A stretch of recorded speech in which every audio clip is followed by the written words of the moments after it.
Bonjour mes amis, que Dieu vous bénisse tous, que le Saint-Esprit vienne confirmer,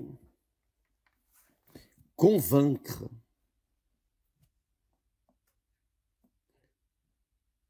faire chacun comprendre sa parole et avoir le courage, la foi pour l'appliquer dans sa vie.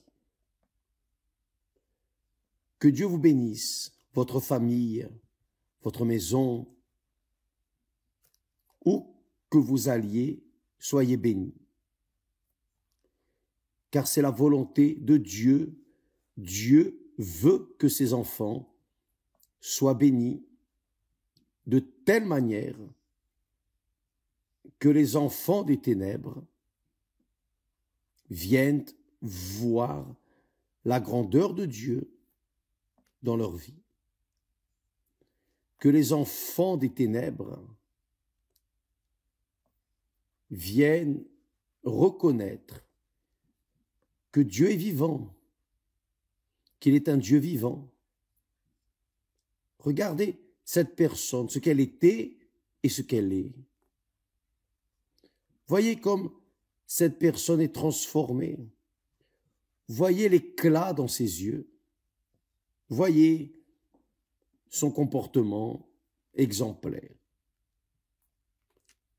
Donc, j'aimerais que vous compreniez cela. Quand le Seigneur Jésus a dit, faites attention, quand le Seigneur Jésus a dit,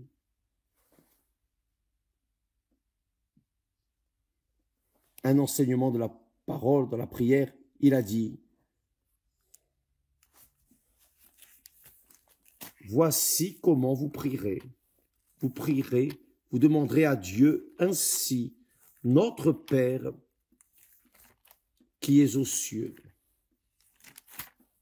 C'est-à-dire, seul celui qui est enfant peut dire notre Père qui est aux cieux. Que ton nom soit sanctifié. C'est-à-dire le nom de Dieu, le propre Seigneur Jésus a dit, a prié, a enseigné pour que nous prions pour que le nom de notre Père céleste, son Père, le Père du Seigneur Jésus, son nom soit sanctifié à travers nos vies. Qu'est-ce que cela veut dire? Ce n'est pas adorer Dieu, ce n'est pas louer Dieu, ce n'est pas chanter à Dieu, rien de tout cela. Sanctifier le nom de Dieu, c'est rendre un témoignage de votre caractère, de votre vie chrétienne, ce que vous étiez, ce que vous êtes, ce que vous faisiez et aujourd'hui ce que vous faites. Un changement radical, total, vie nouvelle. Cela sanctifie le nom du Père. C'est la volonté de Dieu. Quand nous sanctifions le nom de notre Père, naturellement, son royaume se répand dans notre famille, d'abord dans notre maison, dans notre relation conjugale, la relation avec les enfants, la relation avec les autres personnes. Et ces personnes vont voir Dieu en nous et vont reconnaître qu'il existe. Et alors, sa volonté sera faite dans leur vie aussi. Ça, c'est la volonté de Dieu. Mais malheureusement, que se passe-t-il? Il existe les mauvais, il existe l'ivraie qui naît au milieu du blé. Pourquoi est-ce que l'ivraie ne pousse pas au milieu de l'herbe? Parce que l'herbe n'a pas de valeur, c'est juste pour que le bœuf vienne en manger. Mais l'ivraie grandit au milieu du blé, vous le saviez?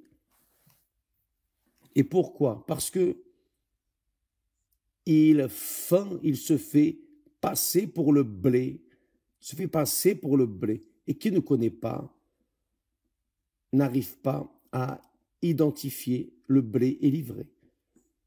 C'est le danger que nous tous, nous courons. Qui est blé court ce risque. Par exemple, je me suis trompé très souvent avec l'ivraie parmi nous. J'ai beaucoup failli, j'ai commis vraiment de graves erreurs. J'ai confié, j'ai cru que plusieurs personnes, beaucoup de personnes, et je dis beaucoup, des personnes bien proches, je pensais qu'elles étaient de Dieu. Car apparemment, elles étaient très polies, très prestatives, très bonnes, entre guillemets. Mais avec le temps, nous avons observé que la relation de ces personnes avec leur époux, leur épouse, n'était pas si affinée comme était leur relation avec moi, par exemple. Donc, vous n'avez pas idée comme nous avons souffert, comme nous avons gémi, parce que nous nous sommes trompés avec cette ivraie qui a surgi parmi nous. Et cette ivraie avait eu des expériences extraordinaires de guérison divine, de délivrance. J'en connais un, je me souviens, qu'il disait évêque. Mon père avait tout, il a tout perdu. La famille est passée par des besoins. Je devais monter à l'arbre pour manger, pour m'alimenter.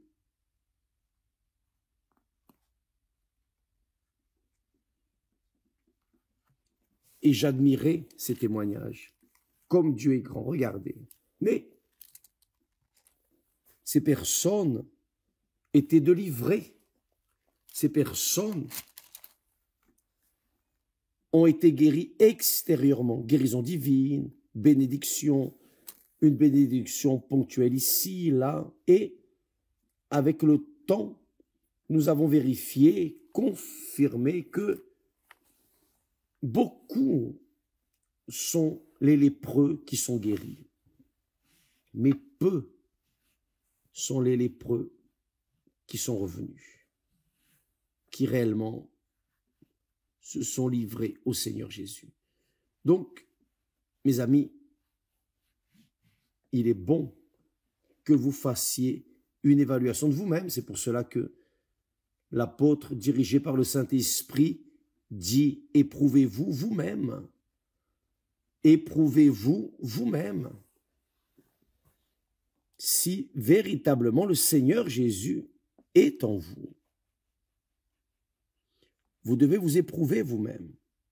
Mais les intéresser aux bénédictions seulement, les intéresser à juste recevoir, ne sont pas préoccupés avec l'intérieur, ils sont préoccupés avec l'extérieur, comme les pharisiens, les sadducéens, les scribes qui étaient hypocrites.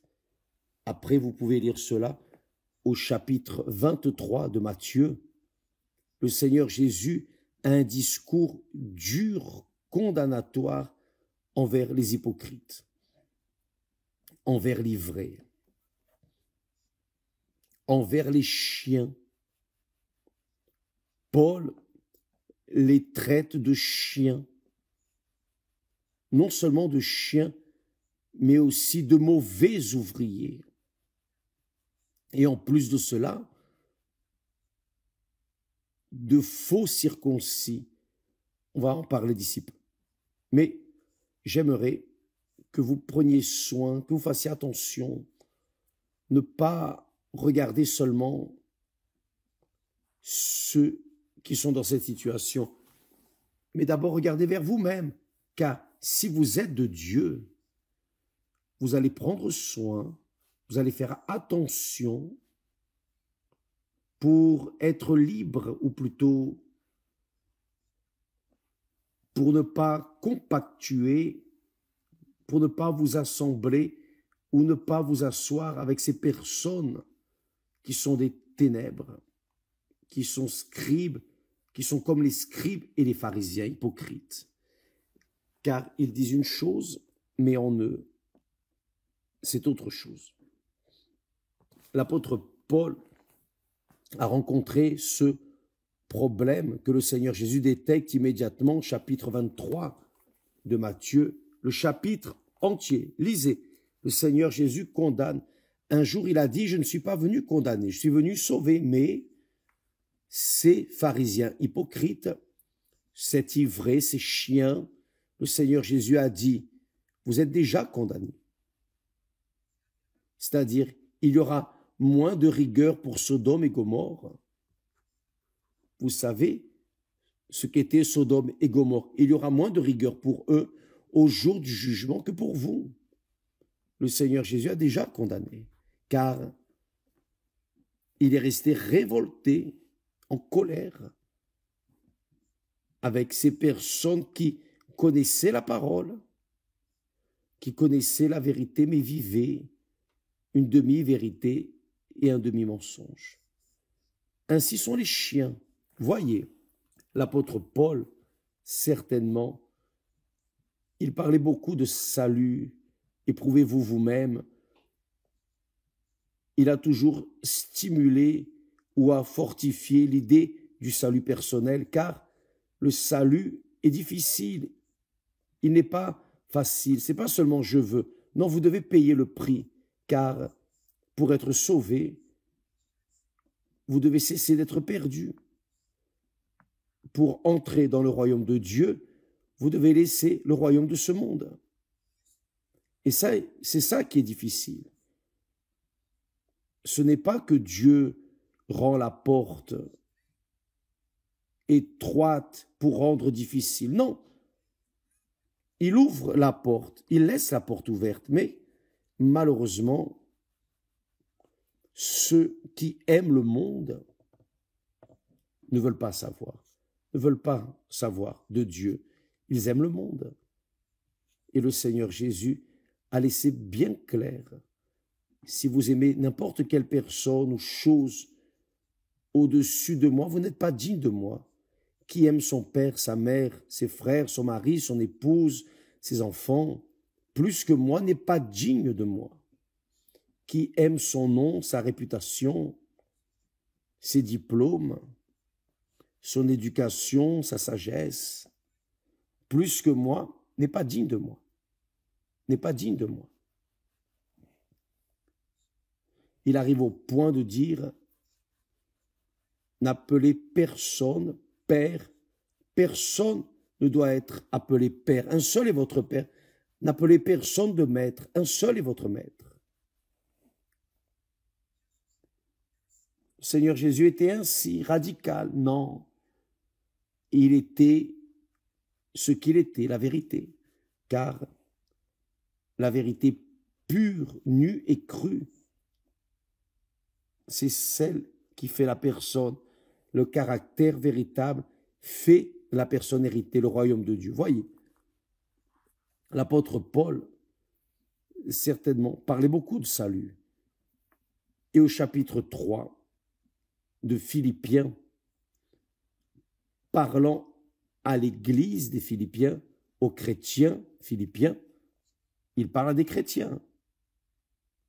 Il parlait à des chrétiens. Il a dit, « Au reste, mes frères », Paul appelait frères. « Au reste, mes frères ». C'est-à-dire qu'ils étaient frères.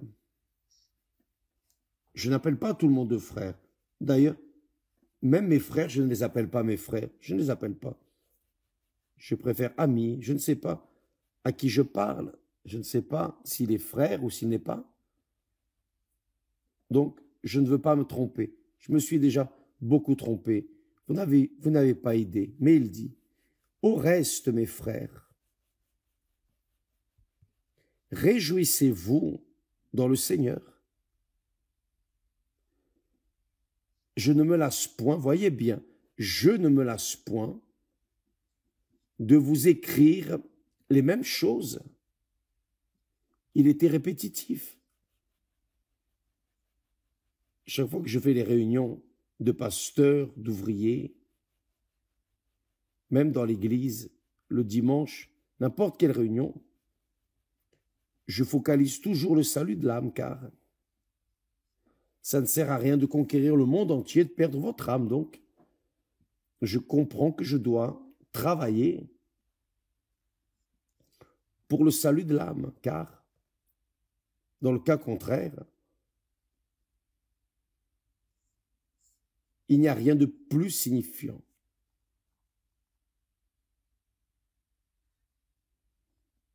Il n'y a rien de plus important dans ma vie que mon âme. C'est-à-dire, si je veux sauver mon âme, je dois la mettre entièrement entre les mains de Dieu, sur l'autel de Dieu. Et vivre là, sacrifier la chair, sacrifier la volonté, sacrifier nos désirs, sacrifier les convoitises, tout sacrifier, si je veux sauver mon âme. Car je sais que ce corps, tôt ou tard, plus tôt que tard, va descendre au sépulcre. Mais mon âme ne meurt pas. L'âme ne meurt pas. L'âme ne meurt pas. Sachez cela. C'est comme la parole. La parole ne meurt pas. La parole ne meurt pas. L'esprit ne meurt pas. Donc l'âme ne meurt pas. Donc l'âme a besoin d'être sauvée. Sans le salut, baptisé au nom du Saint-Esprit, vous devez prendre soin pour que votre âme soit sauvée. Bien sûr, quand la personne reçoit le baptême du Saint-Esprit, elle a le sceau, elle a la garantie qu'elle est sauvée, mais même ainsi, elle doit continuer à lutter pour ne pas se perdre. Ce n'est pas parce que j'ai reçu le Saint-Esprit que je vais me relâcher dans mon comportement. En aucune manière. Si je le fais, je serai en train de risquer de tout perdre. Donc, l'apôtre Paul frisait beaucoup le salut de l'âme. Et il a dit alors, je ne me lasse pas de vous écrire les mêmes choses. Et pour vous, cela est salutaire. Et pour vous, cela est salutaire, il dit. Au second verset, il dit, prenez garde aux chiens. Prenez garde aux chiens. Il appelait, il considérait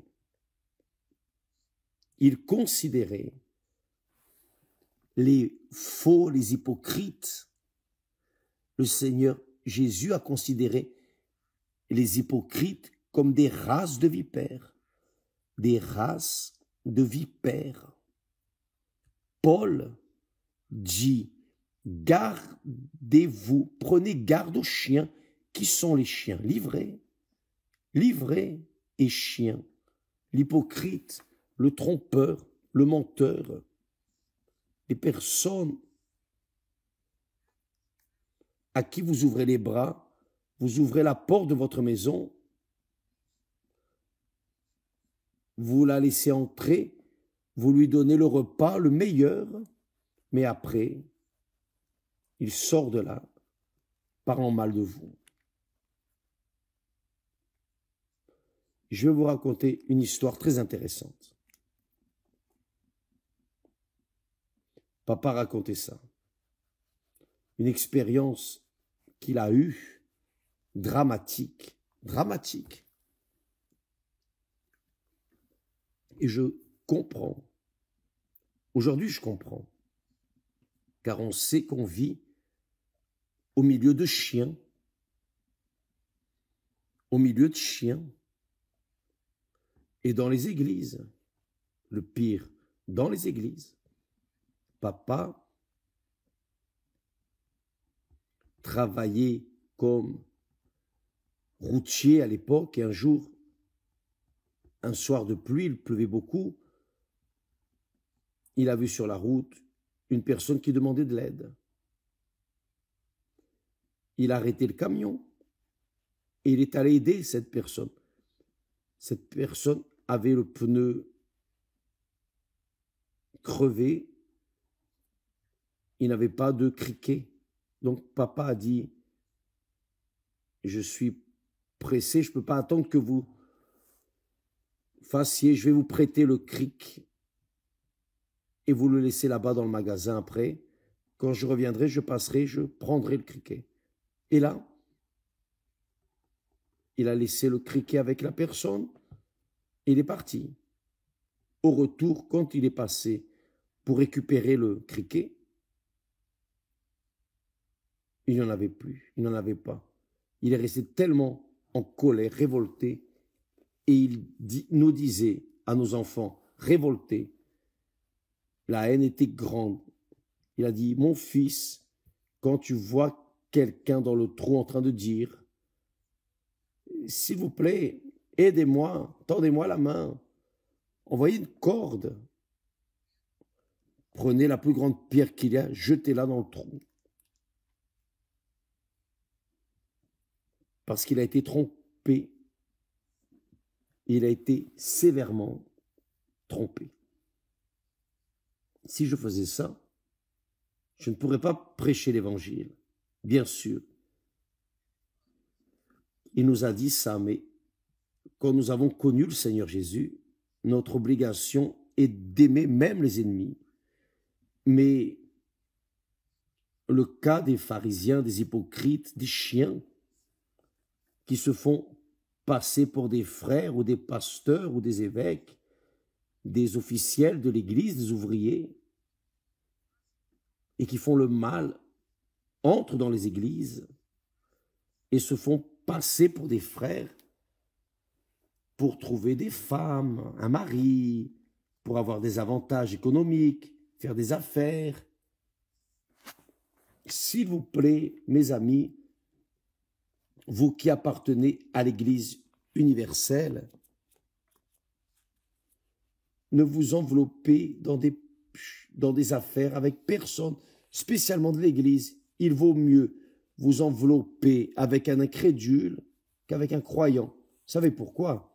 Parce que l'incrédule, vous allez prendre les bonnes précautions. Et avec un croyant, vous pensez qu'il est de Dieu, vous allez ouvrir le cœur, vous allez vous livrer, point, c'est fini. Et après, vous allez finir par vous révolter comme mon père faisait.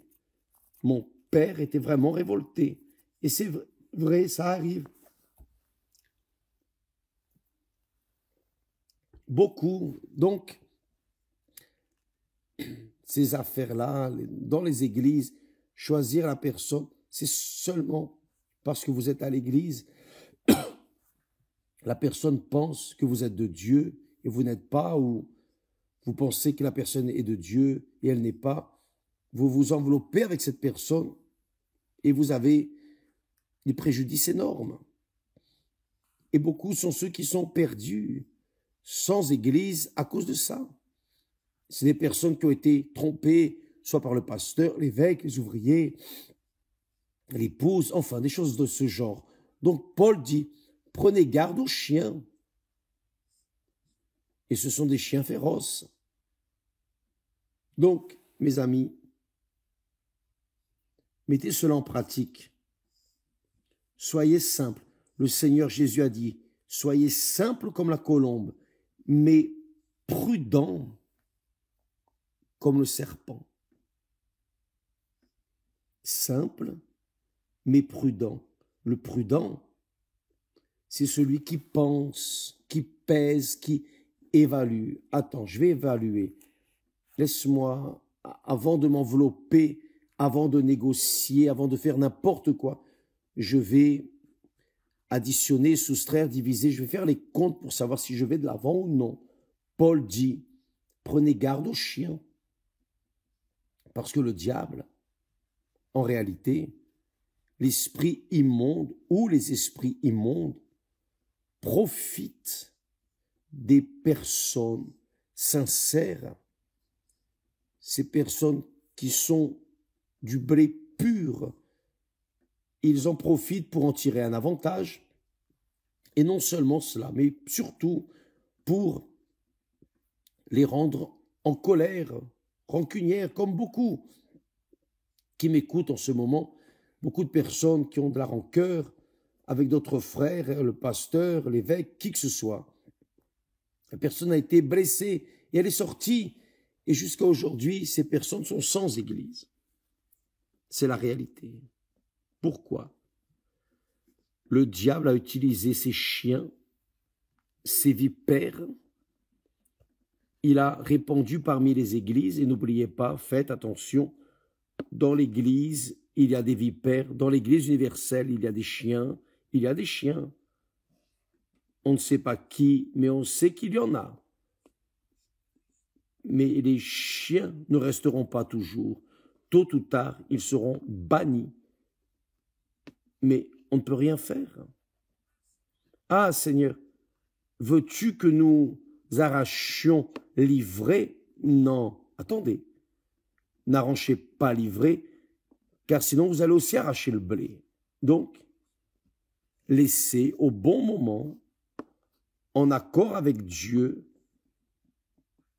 ils seront arrachés par les anges de Dieu et ils seront lancés dans le feu. La parabole de l'ivraie et du blé. Jésus parle à ce sujet. Donc, on doit laisser. Mais beaucoup de personnes qui ont été offensées, souffert de préjudice, vont dire ou diront, cette église, je suis arrivé là-bas, j'ai trouvé ceci, telle chose est arrivée, et elles pensent, ah, tout le monde est ainsi. Non, c'est pas tout le monde. Non. Il y a ceux qui sont de Dieu, grâce à Dieu. Ce n'est pas la majorité, malheureusement. Ce n'est pas la majorité. Ce n'est pas la majorité, mais il y en a beaucoup. Il y en a beaucoup. Donc, il y a beaucoup de chiens. Il dit, prenez garde aux chiens. Ils sont féroces. Prenez garde, de nouveau, prenez garde aux mauvais ouvriers. Les mauvais. Comment allez-vous savoir que l'ouvrier est mauvais? Quand vous vivez avec lui, quand vous vous mariez, quand vous faites des affaires avec la personne, alors vous allez voir s'il est bon ou mauvais ouvrier. Attention, attention, gardez-vous, prenez garde. Mieux vaut ne pas faire d'affaires avec ces personnes. Car vous ne savez pas qui est la personne. L'esprit trompeur est trompeur. Comment allez-vous savoir si je suis ou non trompeur? Comment allez-vous savoir? Vous allez savoir si je suis ou non trompeur. Vous allez évaluer par le temps. Vous allez voir ma famille. Vous allez évaluer mon mariage. Si vous voyez que je suis loyal, fidèle à mon épouse, alors je suis loyal et fidèle à Dieu. Donc cela montre d'une certaine manière le caractère, notre caractère, et glorifie le nom du Seigneur Jésus. Mais si vous n'avez pas de temps, comment allez-vous savoir? Dans notre cas, ce sont 53, nous allons vers les 54 ans de mariage. Donc, mes amis, il dit, prenez garde aux mauvais ouvriers. Ça ne sert à rien de penser que vous êtes en uniforme comme il faut, bien posté sur les réseaux sociaux. Et là, vous pensez, vous jugez par vos yeux. Le Seigneur Jésus a dit au prophète Samuel, quand il est allé choisir David, ne juge pas par les yeux. Ne juge pas par les yeux. Et Internet ne montre que de belles choses merveilleuses. Et quand vous emmenez à la maison, vous voyez que c'est quelque chose d'abîmé. Donc, attention, attention. Mauvais ouvrier, faites attention. Prenez garde aux mauvais ouvriers. Il dit, prenez garde aux faux circoncis. C'est quoi les faux circoncis? La circoncision, c'était la doctrine, une doctrine, et l'apôtre Pierre avait embrassé la circoncision. Pierre pensait, après que le Seigneur Jésus est ressuscité et qu'il est allé prêcher l'évangile, l'apôtre Pierre pensait que les chrétiens devaient être circoncis physiquement. Et l'apôtre Paul a dit, non, tu te trompes. Comment étant chrétien, tu veux, disciple du Seigneur Jésus, comment veux-tu imposer le judaïsme à ceux qui arrivent à l'Église et qui sont nouveaux? Donc, les personnes de la circoncision sont livrées, qui prêchent le mensonge, la tromperie. Ils utilisent des textes isolés des Saintes Écritures pour former leur doctrine. Et ultimement, j'entends parler, je n'ai pas vu, mais j'ai entendu parler que beaucoup sont ceux qui prêchent l'Évangile et qui disent, ils ont un discours ainsi, peu importe votre option sexuelle, peu importe si vous êtes ceci ou cela, c'est vrai, le Seigneur Jésus accepte tous, indépendamment de l'option sexuelle. Mais quand la personne accepte le Seigneur Jésus, c'est là où est la chose. Le Seigneur Jésus accepte tous ceux qui vont à lui. Il accepte tous ceux qui vont à lui. Mais quand tous vont à lui, tous doivent changer leur manière d'être, leur conduite, leur caractère. Il faut montrer, prouver avec sa vie, son propre témoignage, que ces personnes maintenant sont de Dieu. Elles ne sont plus ivrées, elles ne sont plus chiennes, elles ne sont plus loups. Elles sont de Dieu, remplies du Saint-Esprit. Et quand la personne reçoit le Saint-Esprit, cela reste clair, évident. Quand la personne a le Saint-Esprit, il n'y a pas cette chose d'option sexuelle. L'option sexuelle n'existe pas pour ces personnes qui se sont déjà livrées au Seigneur Jésus. Donc le Seigneur Jésus reçoit tout le monde, mais tous doivent se livrer. Ça ne sert à rien de recevoir tous si tous veulent vivre en accord avec leur propre vie. Il faut vivre en accord avec la parole de Dieu. Donc, mes amis, vous êtes une personne qui volait, tuait, violait. Vous étiez un bandit. Peu importe, le Seigneur Jésus vous accepte. Sauf que quand vous vous livrez au Seigneur Jésus, votre vie doit changer. Si elle n'a pas changé, si elle ne change pas, c'est parce que vous n'avez pas livré. Il continue de vous accepter. Il accepte tous. Tous. Quelle que soit la religion. Il accepte tous. Tous sont bienvenus. Mais tous qui l'acceptent doivent aussi vivre encadrés dans une discipline, un ordre. Cette chose de un homme avec 2, 3, 4 femmes ou une femme avec 2, 3, 4 hommes, ce n'est pas de Dieu. Ça n'a rien à voir avec la sainte doctrine de la parole de Dieu. Dieu a créé l'homme et a fait une femme pour lui. Il n'en a pas fait 2, 3. Une était suffisante. Donc, mes amis, quand la personne reçoit le Seigneur Jésus, accepte le Seigneur Jésus, se livre au Seigneur Jésus, le Seigneur Jésus fait d'elle une nouvelle créature. La vieille vie est passée, c'est fini. Et j'ai été trompé précisément par ces personnes. Beaucoup ont été guéris, délivrés des vices, délivrés de la misère, délivrés de la prostitution, du vol, du mensonge. Et apparemment, elles étaient en train de vivre une vie saine, sainte, sacrée, séparée du monde. Mais c'était seulement le début. Après, les griffes ont commencé à apparaître. Bien sûr que lorsque l'on détecte ces personnes et qu'on a des preuves suffisantes, alors on ne peut pas les laisser parmi nous. On ne peut pas compactuer dans la même foi.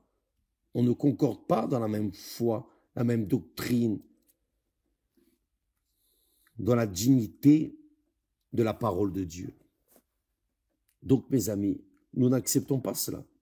Le pasteur, tous les pasteurs à l'Église universelle doivent être très bien mariés, très bien mariés. S'ils ne sont pas bien mariés, ils ne peuvent pas être pasteurs. Ils ne le peuvent pas. L'exemple commence dans ma maison. L'Église universelle existe. Elle existe parce que Dieu l'a constituée. Donc, il m'a appelé, il a appelé d'autres collègues et nous sommes au pupitre sur l'autel dans l'église comme nous sommes à la maison. C'est la même chose. Ça ne change pas. Donc, comment pourrais-je arriver vers vous et prêcher la parole de Dieu et être une personne vivant un litige ou des disputes avec Esther à chaque instant? Comment c'est possible? Non. Avant d'être serviteur de Dieu, nous sommes nés d'eau et du Saint-Esprit, donc spirituel. Et si je suis spirituel, mon épouse doit aussi être spirituelle. Et si les deux sont spirituels, alors tous les deux, nous nous entendons parfaitement. C'est pour cela que les pasteurs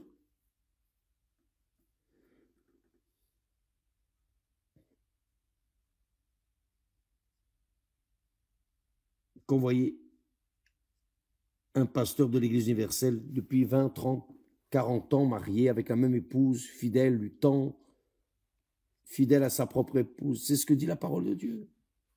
Donc, cette chose, ces doctrines sataniques, l'apôtre Pierre, de manière ignorante, pensait que tous les chrétiens devraient être circoncis, comme l'étaient les Juifs. Et Paul a attiré son attention. Et évidemment, Pierre a accepté. Bien sûr. La circoncision, aujourd'hui, la circoncision qui était faite dans l'Ancien Testament, aujourd'hui, est faite dans le cœur. La circoncision de l'enfant à ses 8 jours, aujourd'hui, est faite dans le cœur. Je sais qu'il y a des bénéfices. Si les enfants sont circoncis au 8e jour, il n'y a pas de problème, ils peuvent l'être. Mais ce n'est pas une doctrine que l'on impose aux personnes qui sont en train de se convertir, qui n'ont pas été circoncises quand elles étaient enfants.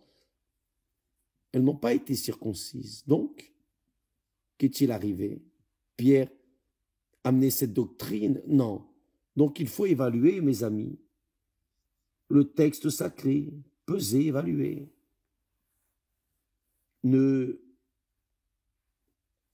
Par exemple, sur un texte sacré, on a une petite parole dans le texte sacré et appuyer votre vie dessus. Non, vous pouvez vérifier. Je vais vous donner un exemple. Juste un exemple. Vous allez bien comprendre. Combien de personnes disent comme ça?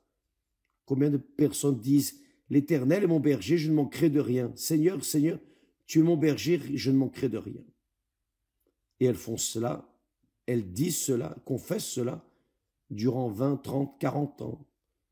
Et elles vivent une misère. Oui ou non? Mais oui, l'Éternel, s'il est votre berger, rien ne manquera, mais tout manque. Comment est-ce possible? Je ne suis pas d'accord avec ça. Vous êtes d'accord? Non. Donc, mes amis, voyez bien ce que vous confessez. Vous devez vivre cela, oh mon Dieu. Je crois en cela, mais je ne vis pas cela. Pourquoi? Que se passe-t-il? Pèse ma vie, c'est pas possible. C'est ce qu'on a fait avant-hier, l'épreuve avec Dieu. Éprouver ce qui est écrit, le Seigneur a dit, cela doit arriver. Oui ou non? Vous êtes d'accord avec moi? Ce que Dieu a dit en relation à nous doit se produire. Quelle que soit la situation, si ça n'arrive pas, c'est parce qu'on ne concorde pas avec lui. On ne s'est pas marié avec lui. On n'a pas fait d'alliance avec lui. Il n'est pas notre berger.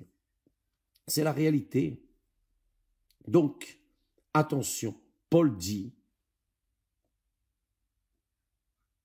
prenez garde aux chiens. Attention aux chiens. Fuyez. Fuyez des chiens.